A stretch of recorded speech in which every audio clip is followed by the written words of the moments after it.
VGK's win streak reaches 5 as Marchessault gets off the schneid, nets 2 goals. Is the post-All-Star streak driven by fear? We'll get into all of that when we return right here on Locked On Golden Knights. You're Locked On Golden Knights, your daily podcast on the Vegas Golden Knights, part of the Locked On Podcast Network. Your team every day.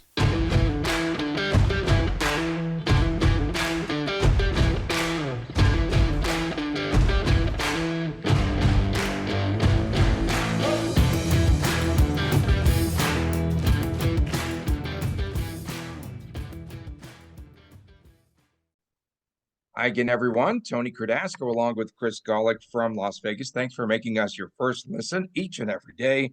You can find us on Twitter at LockedOnVGK, at Tony Dasco, at TD Chris G, and our YouTube channel, of course, is Locked On Golden Knights. So, Chris, VGK defeats Tampa Bay, and on Saturday night, they win that game 5-4. It was an insta-classic, as the kids might say. A couple of goals in that game for Jonathan Marchessault, and one was very controversial. We'll get into that in our second segment. The win streak for VGK now is at 5 games. Is the post-All-Star break win streak driven by fear? Okay, so that's our topic of the morning. I posed that question because Alex Pietrangelo was on the pregame show, and he said that the team wants to stay intact. He said that none of the players want to exit. None of the players want to be traded. They all want to be here for the softball game and live here coming up this upcoming summer. He said that the team wants to keep winning to make the decision for McCrimmon, McPhee, and even Bill Foley to stand pat. The country club wants to stay together, wants no new members. Nor do the players want to depart Las Vegas. They really like it here. So I wanted to get your reaction, first of all, on Petro's comments with the trade deadline looming, and it's just 11 days away. I knew that before he made that statement. This is what I said when these first 9 games after the All-Star break are of utter importance. Basically, 9 games takes us through the end of February, gives McCrimmon a couple days before the trade deadline to determine, are we buying, selling, or standing pat? When the season started, this is a Stanley Cup team. 13-2, 13-3, whatever the number is, everything is working. And then yada, yada, injuries come back again. Team gets through that as a 500 team. And now that most, besides our captain, but our defense, most importantly, is back intact, all of a sudden things are turning for the positive again. Yes, we're without Logan Thompson right now. All reports indicate that's not a season-ending, let me rephrase that, it's not a regular season-ending injury. So we'll have our defensive band back together, so to speak, once Logan Thompson is back in the picture. But this is exactly the comment that I made before the post-All-Star game break games started. The players are going to determine what happens. And yes, they want to stay here. They do feel like this is a Stanley Cup team, and no one wants to move at this point of the season right now from a team like Vegas, who does legitimately have a shot. And, sometimes we as fans forget there is a human element. I mean, folks, if any one of you or myself or Tony, someone just told you, hey, you're going to XYZ city and you don't have a choice. You just got to pack up and go. And, oh, by the way, your next practice is in 24 hours. Oh, crap, I got 2 kids in school. My wife has this happening here. Like, it's not that easy to pick up and go, even if you are a $1 million athlete. So there's the human element to this as well. Good on the Vegas Golden Knights for putting their best foot forward for the first 5 games. We messed around and said that maybe the first 4 games was a product of the schedule to a degree. Well, we just beat Tampa Bay in a game we were an underdog at home, and Vegas handled themselves really well, including keeping Tampa off the shots. Did they get a shot for like 11, 12, 13 minutes, that high-powered offense? 14 minutes. 14 yeah, minutes it was one just juncture in the third. It was phenomenal. So VGK wants to keep everything together, and they want to make that cup run right now.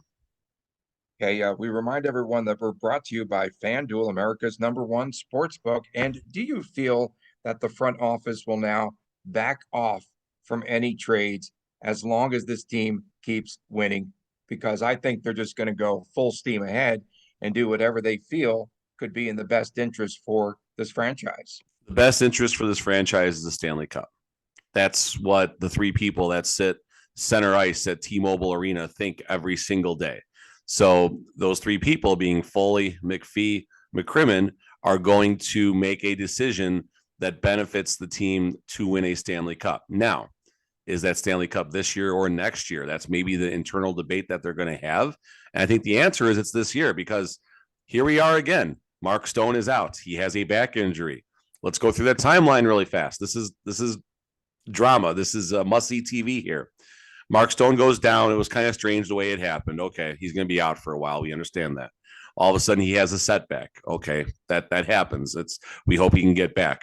Bruce Cassidy, well, the longer we can extend the season gives him a shot to come back. George McPhee on a Canadian podcast. Well, he has timelines to hit.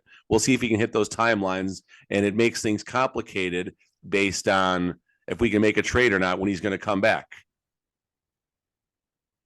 This isn't adding up in my head. It's not adding up in your head, Tony. It's not adding up in anyone's head right now. So does his team want to stay together because there's chemistry or because it's boys club camaraderie? It's all of that, Tony. And boys club camaraderie, I'm okay with that, because all the Vegas locker rooms, maybe last year being the exception, all the Vegas locker rooms have been very tight. There is a very positive culture, even with you. I know people are going to shake their heads when they think about Marc-Andre Fleury and Max Pacioretty and stuff like that, but actually, Max Pacioretty is the one who exposed the camaraderie in the country club atmosphere. So, yeah, I mean, they want to stay in Vegas. They want to get their cars washed while they're at practice every day, and they want the fans to love them, win, lose, or draw, and everything else in between. I mean, this city idolizes the Vegas Golden Knights. This is not Montreal, where when the team is struggling, they won't even hold the door for the players, or a city like Boston, where if they're not doing well, the media just absolutely crushes them. This is a different world in Vegas. I'm not knocking Vegas by any means, but this is a new professional sports city with teams just flocking here all of a sudden. Las Vegas Athletics, come on in, let's go. So, yeah, I mean, the boys want to stay together, and there is potential for a Stanley Cup. The West is not that powerful.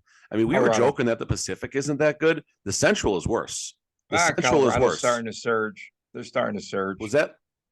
I said Colorado's starting to surge. And that's expected. So, I mean, we got a 4-horse race right now, I think, of teams that legitimately have a shot to win the West and possibly defeat one of the Eastern Conference juggernauts. Because the East, I mean, what I see, the Rangers the other day I forgot what they're. I think they're basically a fringe playoff team, if I'm not mistaken, at the moment.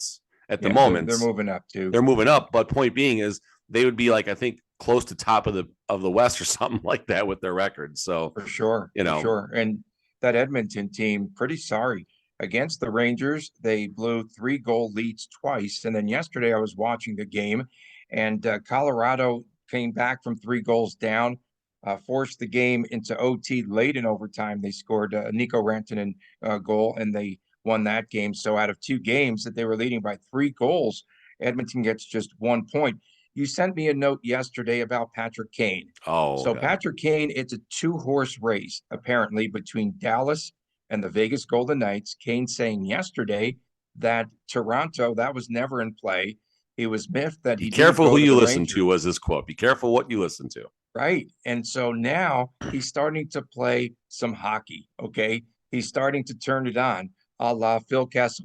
They kind of preserve themselves, keep something in the tank. And then when they want to assert themselves, they're really good because, again, they're good athletes and, they know how to win. So Patrick Kane, the hat trick yesterday, he's absolutely on fire. So just more of the emotional side of that. I put on my Twitter, the Chicago Blackhawks, the goal was reviewed because he hit the corner pocket really fast, and it was in and out of the net, so it went to review. But after the review came back, it was a goal. The hats, start raining down the ice at the United Center and everything. And the camera, they're just props. I think it was NBC Sports. That's who does the Chicago games, for just catching Patrick Kane's reaction. And he just seemed to spend about 30 seconds skating around, just looking at the crowd. He knows possibly his days are numbered, and any given point could be his last game. I mean, as crazy as this sounds right now, Tony, I don't think Chicago will make the trade just based on this, but Vegas is in Chicago right now, right? Or they're flying out this morning, something like that. Is there a glimmer, a chance that Patrick Kane wears a Vegas Golden Knights jersey to play against the Blackhawks? How crazy? Yeah, I mean, well, either that or he comes back on the plane with the VGK. Yeah, right? I mean, there's so many possibilities, but just props to Patrick Kane for what he has done and how he has revitalized, Chicago hockey, along with him and Jonathan Taves are the architects of, the resurgence of the Blackhawks from 2005 and beyond. And remember, I've been in that building when there's been 6,000 fans there and booing the team off the ice in the second period. But back to your point, though, Tony, the Golden Knights are motivated to play well because they want to keep the band together. They want to make a Stanley Cup run together. Patrick Kane, all of a sudden, hey, there goes Tarasenko. All of a sudden, there goes Ryan O'Reilly. Here, the dominoes are starting to fall, and they're going to these Stanley Cup contenders. So Patrick Kane wants to show his value. And also, it helps the Chicago Blackhawks if he can get a nice little streak going right now. It might raise the price for an additional future consideration on top of a high-level draft pick. So Kane knows what's at stake right now, and it's going to be a very interesting 10, 11 days all the way up to the trade deadline buzzer. And I hope VGK does something soon, though. Although 5-game winning streak, they don't need to rush it, maybe.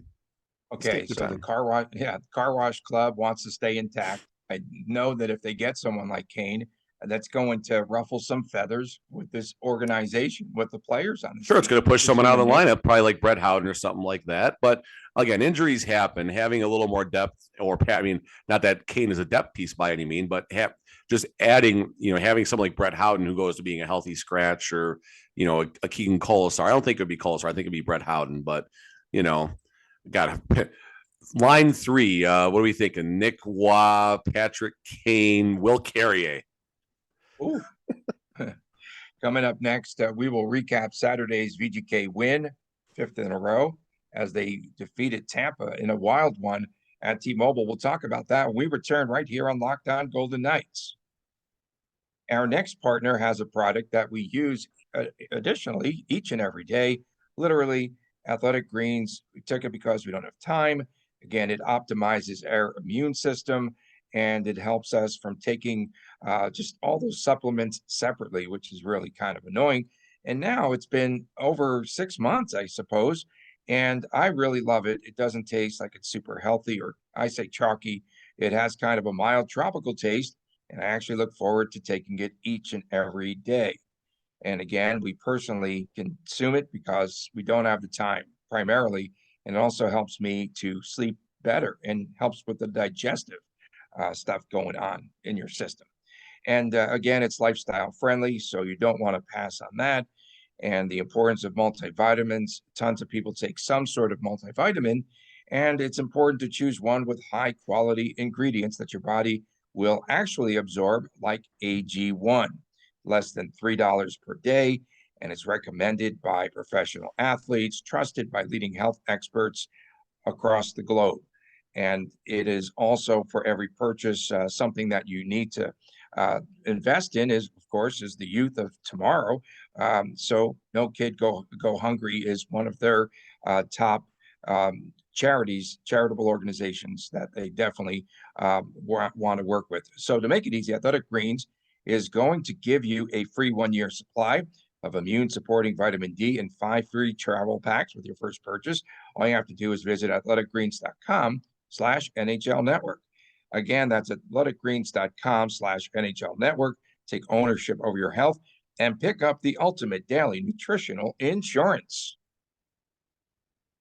Welcome back to Locked On Golden Knights on this President's Day edition.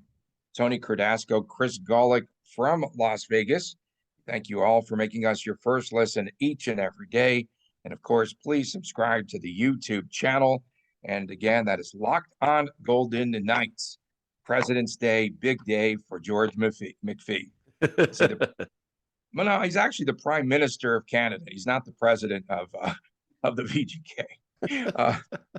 So VGK tops the Lightning on Saturday night at T-Mobile, where you were in attendance. First period, a memorable one, as the Golden Knights, they actually played, I think, their best period of the season. They beat Vasilevsky, of course, 4 goals. I know that you tweeted out something to the effect that it was the most electric. I'm just going to paraphrase here because you put some bad words in there, I think. In any event, you said it was the most memorable period that you could recall in a while, perhaps the best period of hockey in a long time. So is that what you said? Yeah, something like that. I don't think I used any bad rapid. words in that one. I'm not saying No. I never You're use bad rapid words. fire though. Oh, and the over on Twigs, 1.5. We had 2. Oh no, there was one unpictured, 3. 3. So it went over was a slam. Over was a slam had, dunk. Yeah, I had 1.5 Twigs over. Yeah, no, 1.5. I'll slam the over. I'll take the over in a beer league in that because one of those clowns is going to bust one over the goalpost. All I need is one to break to hit that one. So yeah, I mean, the first period was by far, I think, the most electric period I've seen in that building, if not ever, in a long time. I'm a day one season ticket holder, so I've done a few tours of duty in the back of 217 row Q. So I'm pretty confident in saying, at least for a regular season game, I have not seen a more electric period. And the Mike Tyson theory, right? Everyone's got a plan until they get punched in the mouth. Well, both teams, it was a slugfest, right? They just came out, and it wasn't the best hockey at times because 6 goals means someone, both sides aren't playing the best defense, but it was fun. It was absolutely crazy. Just the responses, what was it, 7 seconds? That was the quickest response in VGK history from a goal. And, Brett Howden from Keegan Colasar, here comes line 4 to do it. And then all of a sudden, Marchessault grabs one. And then Marchessault gets another one. And the Shea Theodore goal, that was the one that brought me out of my seat. That was just watching that one-timer, seeing it sneak through. Just so much fun. My kid was having a blast, hugging me every time they got one, all the high fives from my friends around me and stuff. Just such a fun game. And barely any open seats out there. I've been very critical, if you will, about that. There has been seats open in T-Mobile Arena. Not at all on Saturday night. You looked on Access before the game, there was maybe 50 groups of tickets that were just priced weird by people, just, resellers or whatever. But it was basically as true of a sellout as I've seen in a long time. Okay, so let's talk about Jonathan Marchessault coming on before Marchessault madness takes effect. So Jonathan Marchessault, they stole my tweet one year. Okay, I'm still bitter about that. Marchessault madness. You're bitter? No. Oh yeah, no. So Marchessault breaks through for the first time in 14 games. He scored his first goal. Scored a goal. The players said afterwards that structurally Tampa, and you could see it, of course, from up top. Structurally, Tampa was playing towards the perimeter and just trying to push them outside. And that's when VGK put players in front of the net and into the blue paint area. First time I've used blue paint in a long time. So they said that afterwards. So that's what they did, and they put players in front of the net, and they were very successful. I want to talk about that second Marchessault goal because there was one angle that I was watching the Tampa feed, and there was one angle that showed the stick was over the crossbar. What were your thoughts? Okay, so there's 2 things to talk about here. The NHL made a new rule, first of all. So let's talk about a high stick in regards to scoring a goal. If you make contact with the puck above the crossbar and the puck goes directly in or off the goalie and in, at that point, it is high stick, no goal. Here's where the rule gets interesting. The rule for high sticking when a goal scoring situation is not happening is the shoulder. So here's the situation. Marchessault bats the puck out of midair. Vasi makes a save, and then Marchessault cleans it up. So now what matters is the shoulder, not the crossbar. And it was funny because Cassidy actually made the comment. I think his quote in the postgame was, "It was going to be close, guys, because Marchessault is 5 foot. You guys can fill in the rest of it." So, the crossbar, the shoulder and the crossbar for Marchessault is much closer than like it is for Pietrangelo or more or less Nicholas Hague. So when you take it in from that perspective, did he make contact with the puck below his shoulder prior to basically tipping the puck to himself and scoring? And the answer was yes. And I was confused at first as to why they were reviewing it at T-Mobile, because the announcement was they are reviewing the play for a missed stoppage of play. Yeah. Missed stoppage of play, that wording is, to me, the puck going off of the net. the puck hitting the camera in the corner, like in Vancouver, or bouncing off a player on the bench. So it took me a second to kind of compute that. And I was looking up in Hyde Lounge watching the replay. And then once I watched the replay, I figured out exactly what was happening. So to paraphrase that, as long as his first contact with the puck was at or below his shoulders, you have a legal contact of the puck. And then after that, he just taps it in and we got a goal. Okay. And John Cooper said afterwards, yes, of course, that was a goal. New narrative. VGK. Oh my goodness. The whining. How come that wasn't a penalty? When they're like, stop it. Just quit it right there. Was that on the TV or what was, where were you getting that? I was going everywhere. I was on the Tampa feed, the VGK feed, VGK feed. Whining, I was there, so I couldn't hear I didn't get all the funsies whining, like that. Everyone whining about. And then I see the replay of like 10 VGK players on the ice. There are too many men on the ice. I saw that, and I saw the line. So the only thing I'll say to that, I couldn't get there was a lot of players on the ice. I definitely caught that at the moment, but the linesman was right on top of it, and he was looking. So basically, when you make a line change, if the player coming out plays the puck before the player who is going off, you have too many men on the ice.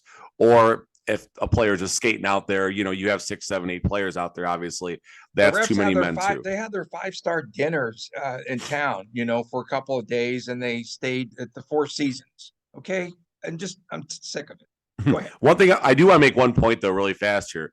The Tampa Bay Lightning, folks, you guys have to watch their game and have to watch them in person. Tampa Bay, in my opinion, is the gold standard of the NHL right now. Obviously, for the success they've had, but when you watch them play, you mentioned how structurally sound they are.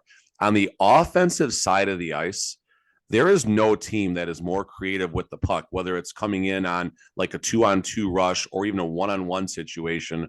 The moves that the Lightning are capable of making. This is their forwards, their defensemen, and everything in between. Their power play, the way they run, I'm sure there's a name for it, but they have 4 players up high. You have your 3 players kind of on the perimeter. And instead of having like a bumper player down low, they have a player up high. So you kind of have like this diamond happening where they're trying to work that puck to Stamkos on the side or Hedman on the other side for that one-timer, which Stamkos did get a one-timer early in the power play for what I believe was their first goal of the game.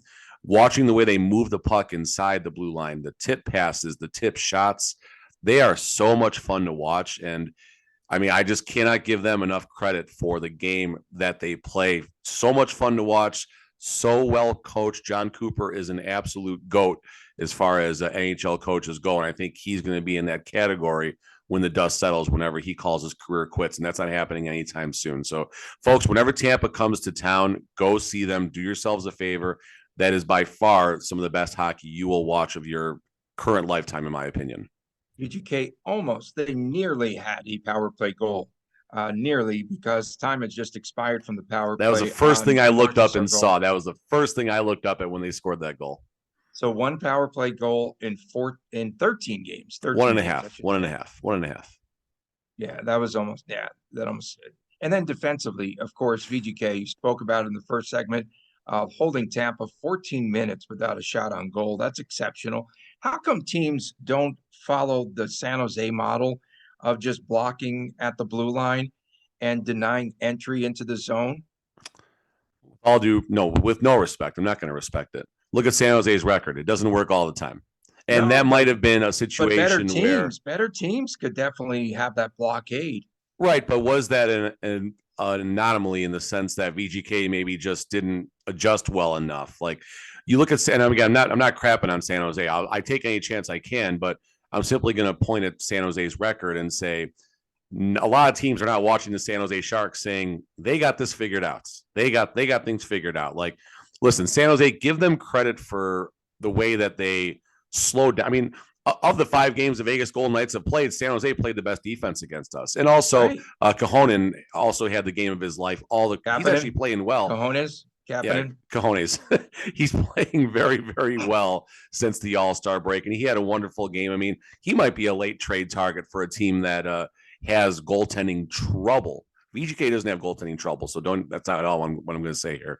So, San Jose figured it out that game, but not necessarily, but VGK made an adjustment, Tony, like you said. They got to the inside, something they haven't done a whole lot of.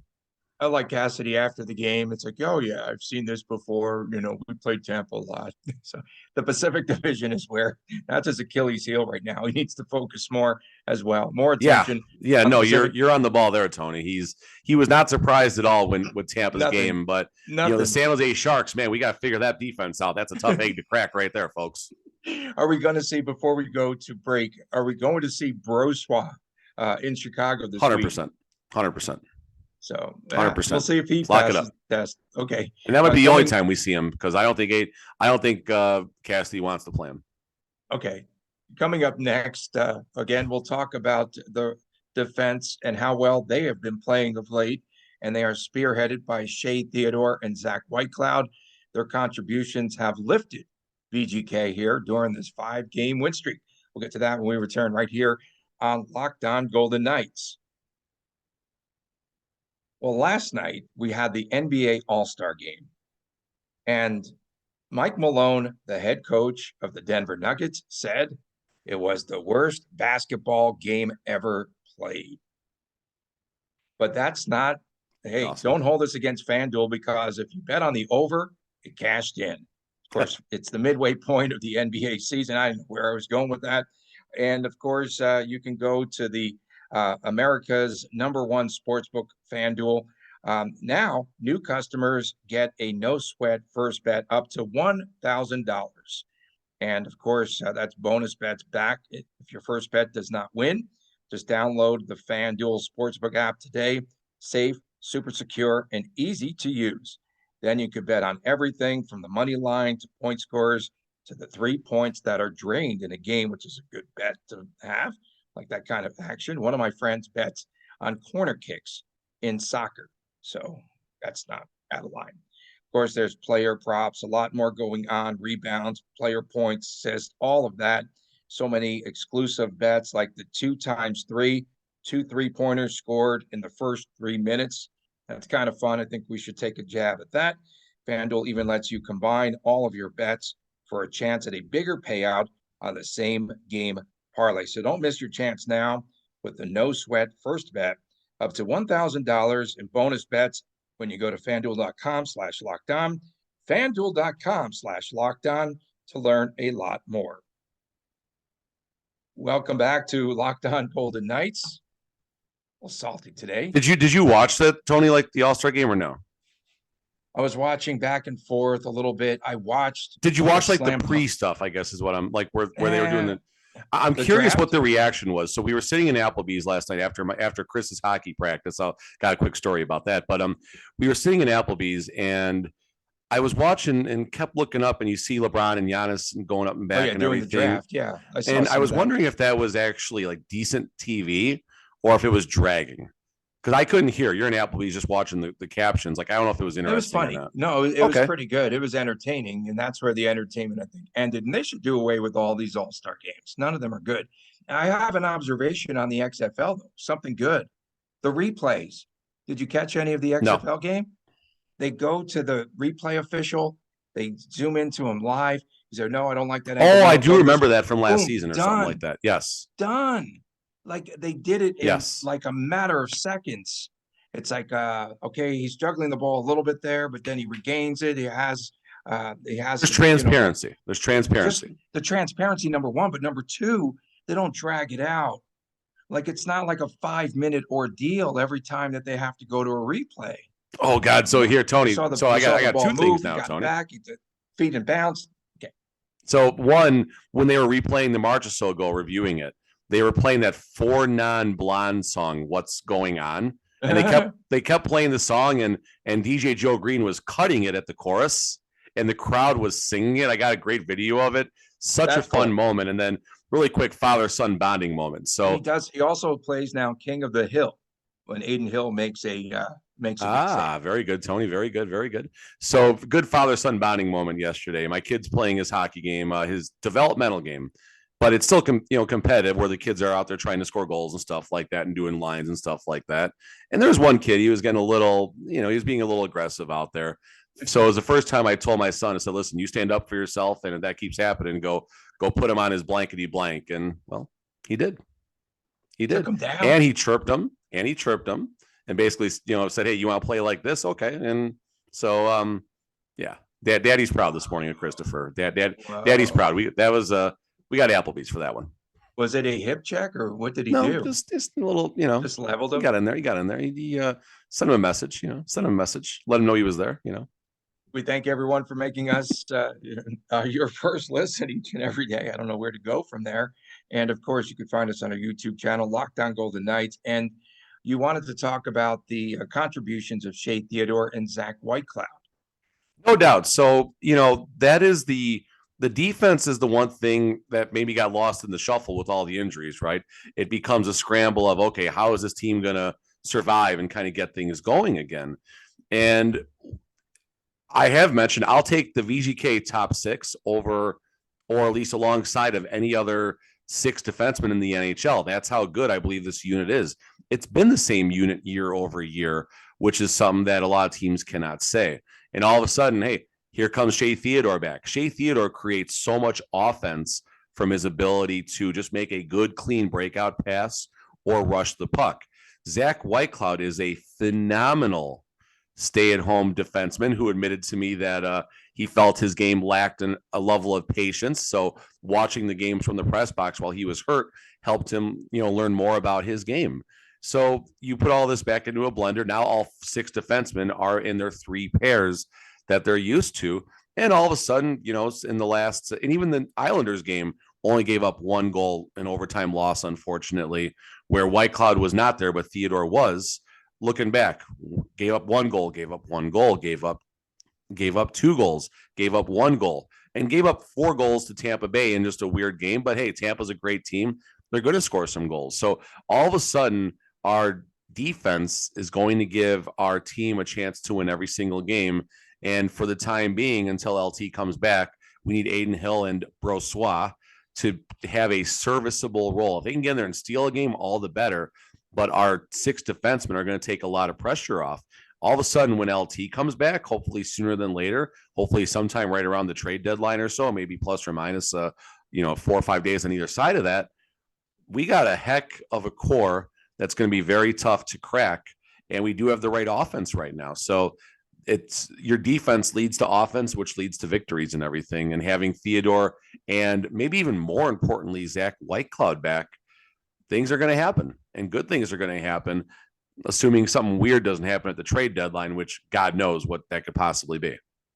Okay. I wanted to talk a little bit also about Alex Pietrangelo cooling off of sorts, but that's fine. I forgot that he had, the goal and the assist to Minnesota, had a goal and an assist against Nashville. So it's just been, he also had an assist the other night, right? I think in the Tampa game. Probably. But yeah, but he went like he hasn't scored a goal, I think in 3 games or so, but it limits his chances, right? And how's his ice time doing too? I'm assuming he's probably back around 47 minutes instead of 54 minutes. But no, he's out there a lot. He's still going to be out there in the high pressure situations and everything. And you don't need to rely on Pietrangelo now on the defensive side as much because of Shea Theodore.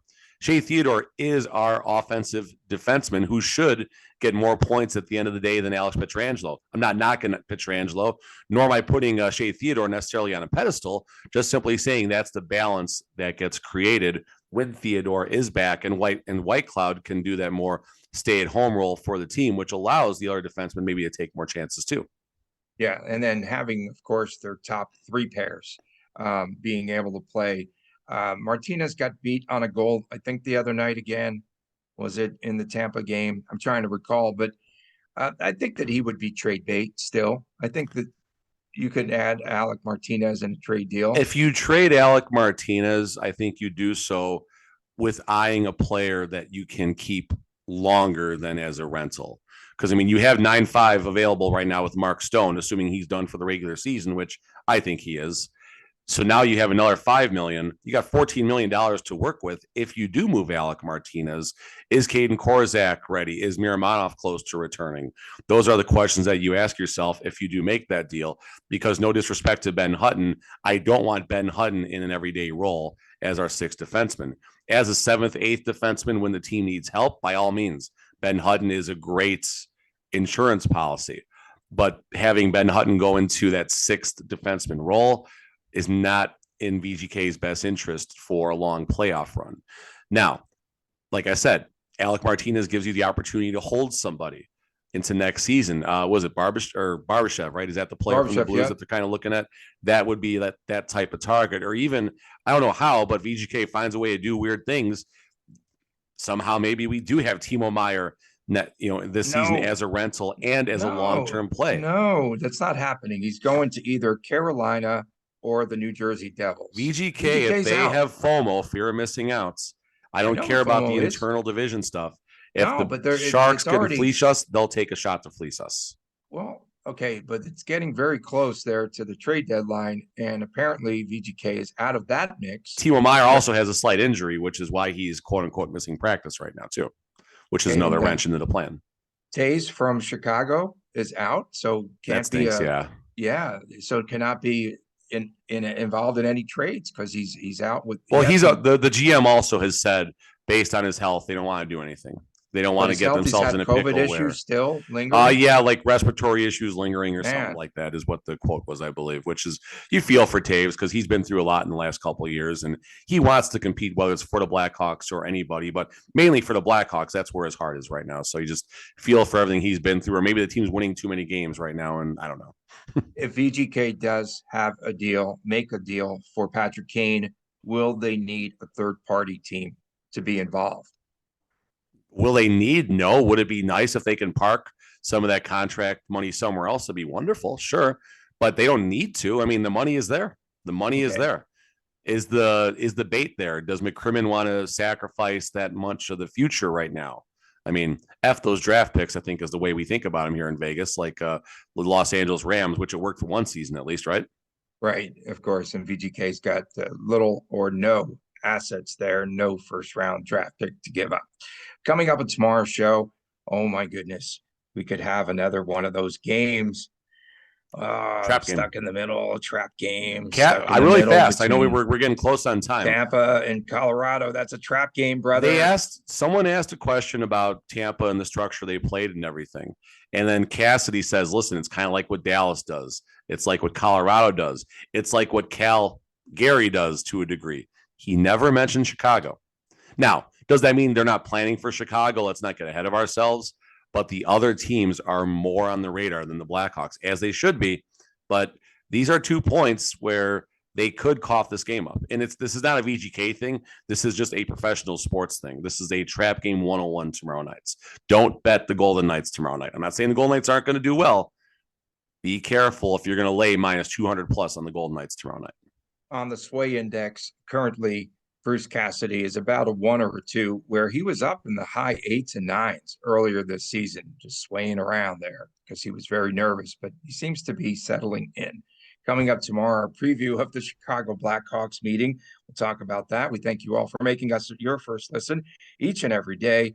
Again, find us wherever you can on Twitter. Of course, he's at TD Chris G. I am at Tony Dasco at Locked On VGK. Of course, subscribe to the YouTube channel. We'll see you tomorrow right here on Locked On Golden Knights.